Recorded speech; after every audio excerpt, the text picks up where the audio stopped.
Okay, time to figure out what's on this thing. Inscryption isn't just any strategy or card game. It's a masterpiece that focuses heavily on using your wits in order to survive, whilst engaging you in a well-crafted story containing lore, tension, character relationships, horror, and ARG elements. I'll just go ahead and start because you've probably heard about this game at some point and are either interested in how the main story unfolds or how some of the Easter eggs all come together to create an additional element of interest. This is the entire lore of Inscryption.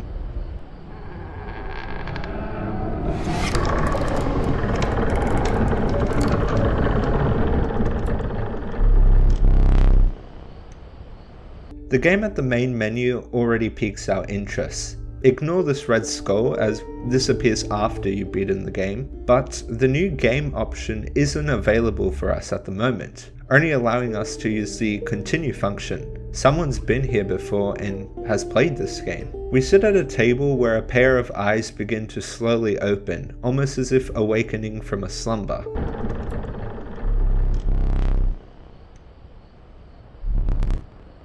He informs us that it has been ages since he has previously played with a challenger, and we are effectively given a rundown of how everything works. To keep it brief, we start off with a deck of cards, which always includes a scroll. The scroll can be sacrificed for any card that requires blood. The number of sacrifices that must be made depends on the number of blood drops. Players keep attacking their opponent until they collect enough gold teeth to tip the scales on the opponent's side. There are some other things such as sigils which give the card their power, but you will observe how the game works throughout the video, and should anything unfamiliar or new appear, I will elaborate. Upon sacrificing the stoat, you will see it open its eyes and talk before disappearing. We know from sacrificing the other cards that not all of them are sentient, so why the stoat specifically? We proceed through the forest where we can choose another creature to join us. The thing across from us is surprisingly well rehearsed in communication and story building. I choose the cat to join us, and further on we encounter a backpack, allowing us to choose items for later use in battle. This will be crucial to our escape at some point. During the next game, the stoat is angry at us for sacrificing him whilst he was asleep. He tells you to play along for now, and we are introduced to a few new mechanics. For one, you can encounter environmental blocks such as tree stumps, which will prevent cards from being put there. You are also introduced to these weird stones, which will allow you to sacrifice a card and use its sigil on another. Totem battles are more difficult fights where the beast of the associated totem head is given the sigil from the bottom. During this fight, the stoat mocks the figure across from us, to which it seems he's able to overhear what's going on, or at the very least suspect that we're communicating.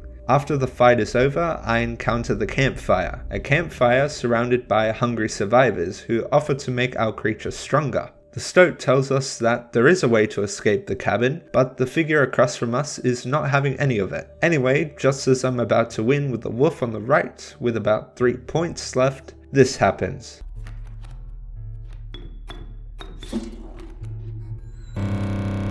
I'm left completely helpless and vulnerable as I watch on and lose. Here we actually get to explore the cabin when the creature tells us to fetch a candlestick from atop a barrel. If we want any chance of escaping, let's note down all the things we can currently see. A hammer and a staff appear to be stuck to the wall, a clock with 3 hands can be turned, a painting of the table we sat on with nothing there, a safe, figurines from the campfire, a locked door with a flashing bright light, a locked cabin, a few other decorations, and the candlestick, which we are asked to bring back. I try interacting with all of them, and it appears there isn't much else I can do. The figure explains to us the life system, telling us that we can only make 2 mistakes. We progress, and it is here where we fight the prospector. We are told by the stoat that the mule is key. The fight is just a bit difficult as the mule attempts to avoid our attacks, but defeating it results in lots of cards coming into our possession. After beating the prospector once, he will then turn all cards on our side of the board into gold. A bit challenging, but I'm easily able to defeat him. He is the first boss after all, and as a reward we are able to choose another card to keep with us. We enter the wetlands, and it's here where I'm fortunate enough to have put an infinite sacrifice sigil on the wolf cub. The stoat appears less enthusiastic with each upgrade as the game progresses, almost as if he is losing hope in his escape. It's clear he might know more about the figure sitting across from us than we do. We arrive at the trapper, where he will allow us to buy pelts with all the teeth we have collected. We then later meet up with a trader who is willing to exchange our pelts for newer cards based on their quality. We manage to reach the end where we go up against the angler. He's able to steal one of our cards using his hook. What? Thinking this fight would be easy and trying to quickly defeat him results in him summoning 8 grizzlies immune to air sigils. I use everything I have, but it doesn't matter what I do since he makes quick work of me. After he grabs us, we proceed to slowly wake up. The creature stands across from us outside the cabin and informs us he would like a memento, what he calls a death card. He asks us to choose the card's costs, stats, and sigils from our deck. He takes a photo of us before we are presumably placed into the card itself.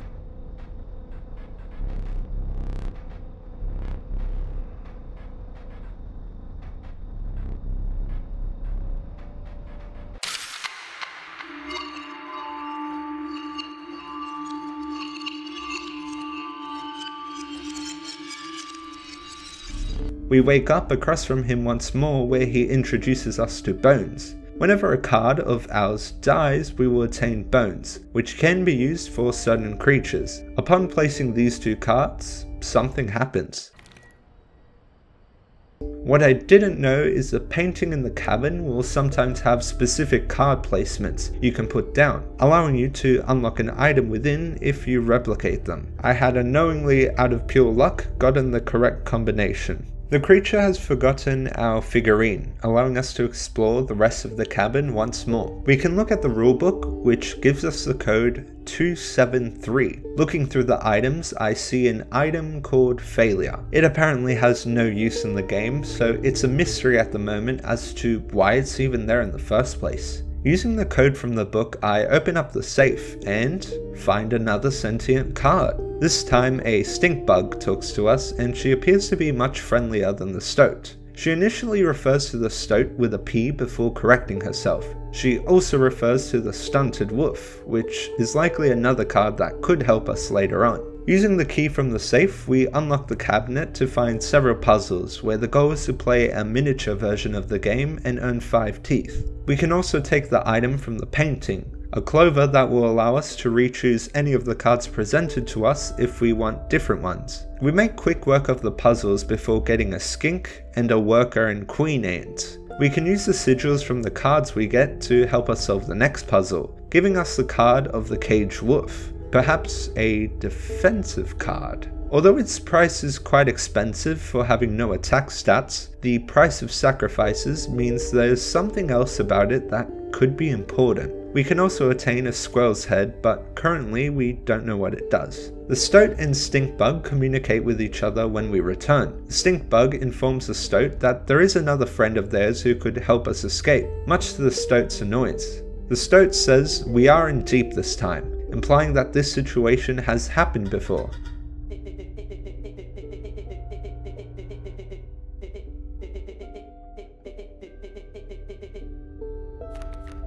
The thing across from us also gives us permission to stand, so even if he is a cheater, he is generous enough to allow us some freedom. We can later find the death card we made of ourselves. It's at this point that I allow the caged wolf to be defeated, causing an effect on screen as well as causing a wolf to release into our deck. The creature will also give us the option to accept his surrender if he predicts he is about to lose. The cage surrounding the wooden wolf is now broken, allowing us to solve a puzzle and attain a special dagger. The stoat informs us of a third card and states he is the only one with a plan.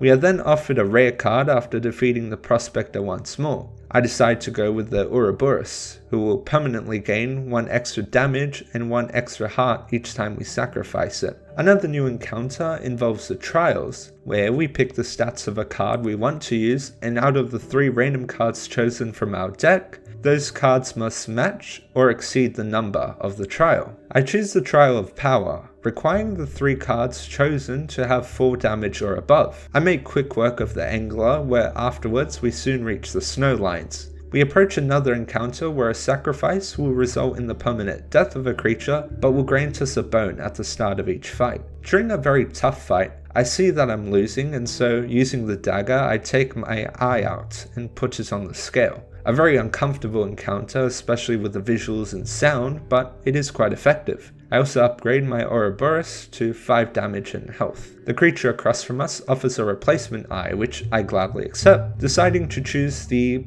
strangest option. Also a funny detail, if you show up to the trader without a pelt, she becomes very pissed.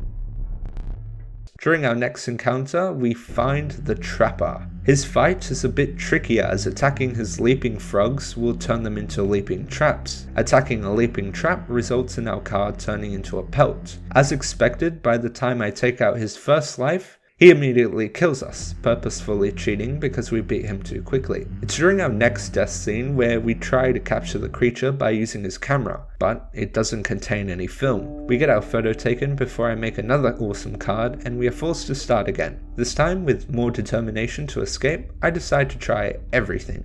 We are given a fishing hook which will allow us the same ability as the Angler of stealing an opponent's card. Weirdly enough, the stink bug and the stoat both seem to change shape into something else each time we die. There's a new encounter where we can choose an animal tribe to join us. We also encounter the woodcarver, who, if we meet twice, will grant us the totem ability we previously saw, choosing the sigil at the bottom and choosing who the sigil is assigned to from the top. I managed to get the totem used on my squirrel as a result of the squirrel head I attained from the previous puzzles. We return to the prospector, and this time I'm ready to take him down. Getting the mule at the beginning of the round is incredibly easy. Before he turns all my cards into gold, I make sure to leave a space open, allowing me to place down a card. I've also got an incredibly powerful totem which will give all my squirrels a 3 blood value. We meet up with an entirely new character called the Mycologist, a fascinating character who appears to be 2 people stuck together. They are apparently shunned from most of society, and you're about to find out why. Whenever you collect a new card, mushrooms will sometimes appear,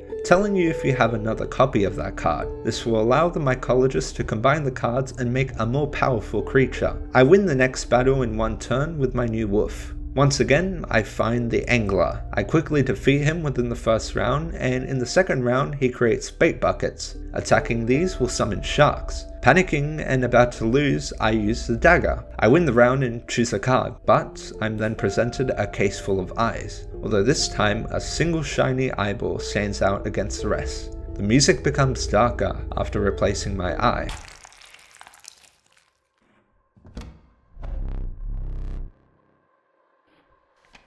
I look around and inspect the clock where a code is revealed. Opening it, the stunted wolf does not even introduce itself. It immediately sees its chance of escape and asks you to take the film roll. He appears to have 1 eye taken out, probably the magic eye which you ended up using on yourself.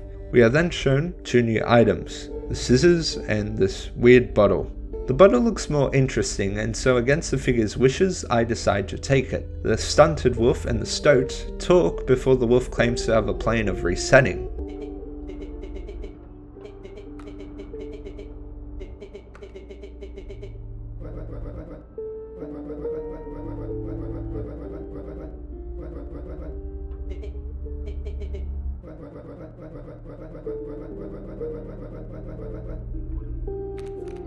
We try to use the bottle, to which the creature places it on a shelf and prevents us from using it. The stink bug is also excited that our plan is taking place. We finally fight the trapper again. Using the stunted wolf, I get rid of all the traps ahead of me. The trader then makes her appearance, where we are required to trade our wolf pelts for 1 of her cards. The remaining cards will then fight us. I go with the misbuck and make incredibly poor decisions before dying once more. The only difference from me starting the round is the fact that we look at the film roll in our hand. We can also find other death cards of previously fallen players. In my next match, I move forward and manage to get an extra candlestick after copying the positions of the paintings. We can talk to the green bottle, who only screams in agony.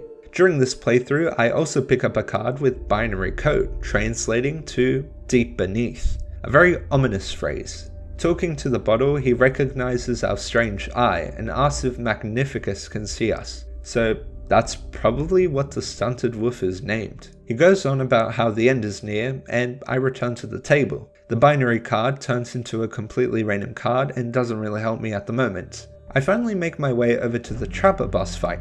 The fights leading up to this point are increasingly difficult, and if it were not for my extra candle, I would have already died. The Mothman, after fully evolving, grants me really powerful stats, which I use to finish the first phase of the boss. My Mothman saves me, and I'm able to win the second phase in one turn. Finally, the end. The entire map is covered in a purple hue, and we're given one last stopping point. I decide to refill my backpack, and we move towards the cabin. We are offered boons, giving us a major advantage in a battle if we manage to pass the trial. After passing this second trial, I choose to draw twice at the beginning of my turn.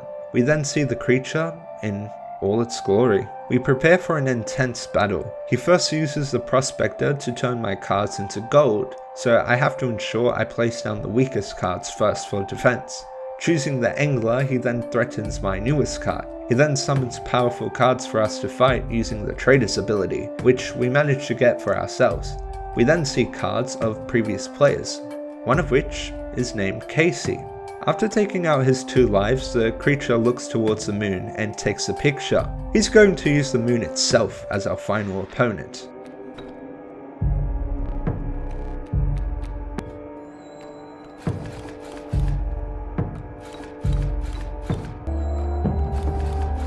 With the moon being swiftly destroyed by my most powerful cards, he asks us to finish the game. That's when we hear a voice of what can be assumed to be a player, who in his excitement drops his camera.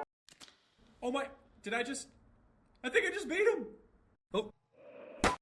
It's here where we encounter a really unique part of the game. After beating the creature, we are shown several video logs, the first of which shows a person attempting to set up a camera. A content creator, Luke Carter, who goes by the name The Lucky Carter, sits in front of us as he opens several card packs before receiving a phone call. He has 4 packs of the card game Inscryption in the next video, which he got at a garage sale. He opens a pack containing a blue mage, which we never actually see within the first act of the game. The second pack he picks up has been opened, much to his annoyance. He receives coordinates on one of the cards, which is pretty close to where he lives. He then goes out to the woods to find the location of the card. He brings a shovel and a headlamp, but for a brief moment he looks down to see a card, and what seems to be a device for looking at the coordinates of his location. Small details that have something to do with the ARG aspects of the game. The camera runs out of battery, so the next video is just a bunch of static.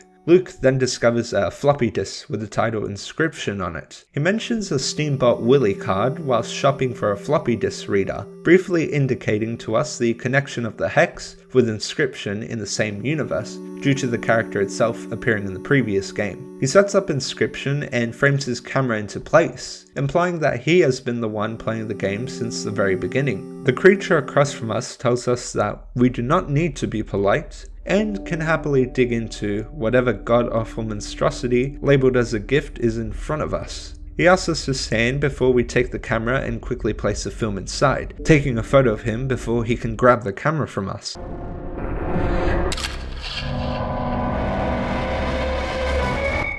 We then get a card of the creature before finally seeing the source of the flashing light by the door. The option to choose a new game alongside several corpses of the previous players. Grabbing it, everything turns dark and we can't really do anything else aside from returning to the menu. We can use a new game option we received and use it at the menu, introducing us to an entirely different and new game of Inscryption. I've also neglected to mention the creature sitting across from us is called Leshy, a detail immediately told to us during the beginning of Act 2. Luke Carter has an actual YouTube channel. I told myself I wouldn't focus too much on the Inscryption ARG, but this looks pretty cool. The first video, titled corrupt.mp4, looks like a later segment of the game. The description reads, "It corrupts all of us and shows the eyes of the Bone Lord." The video titled "The Beginning" shows us Leshy reciting a poem for us, before we see a strange version of the game in a low poly version. The channel contains so many other elements of interest, and one of the videos even shows a secret area for the second act.